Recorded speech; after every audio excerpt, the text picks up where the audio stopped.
Kim, hindi imbitado sa kasal ni Maha, di naman kami sobrang close na. Diretsahang sinagot ng kapamilya star at It's Showtime host na si Kim Chu ang karaniwang tanong ng mga netizen kung bakit wala siya sa kasal ng kaibigang si Maha Salvador. Mapapanood ito sa kanyang vlog na Cooking Tortang Talong with Q&A na in-upload niya noong ika-24 ng Setyembre. Welcome back to my channel and welcome back to my rest house. Nandito nga tayo ngayon sa kitchen area dahil magluluto tayo for this episode.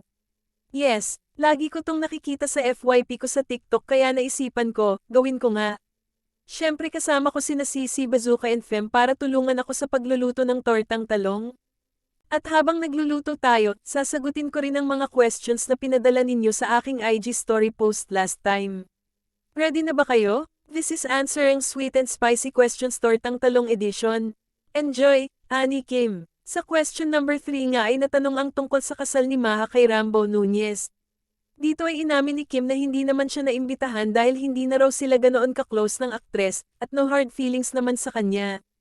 Wala, hindi naman kami sobrang close na ni Maha, and hindi naman na kami masyadong nag-uusap, and syempre kapag kasal mo gusto mo yung mga taong gusto mong nandidiyan, to witness your love sa partner mo, hindi ako naimbitahan. Natatawang sagot ni Kimi, pero okay lang. Wala talaga, sobrang happy ako para sa kanya. Min-message ko naman siya. And na-touch din naman ako noong min-message niya ako dahil doon sa nangyari sa ate ko. Sabi niya pinagpe-pray daw niya yung ate ko. And then sana raw okay lang ako. Nakakausap ko siya noong may nangyari sa ate ko. Pero sa kasal, hindi naman importante kung imbitado ka o hindi.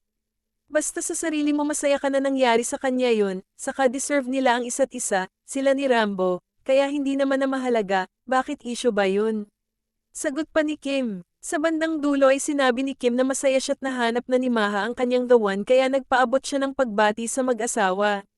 Matatanda ang nagkaroon ng lamit ang pagkakaibigan ni Kim at Maha dahil umano sa ex nilang si Gerald Anderson.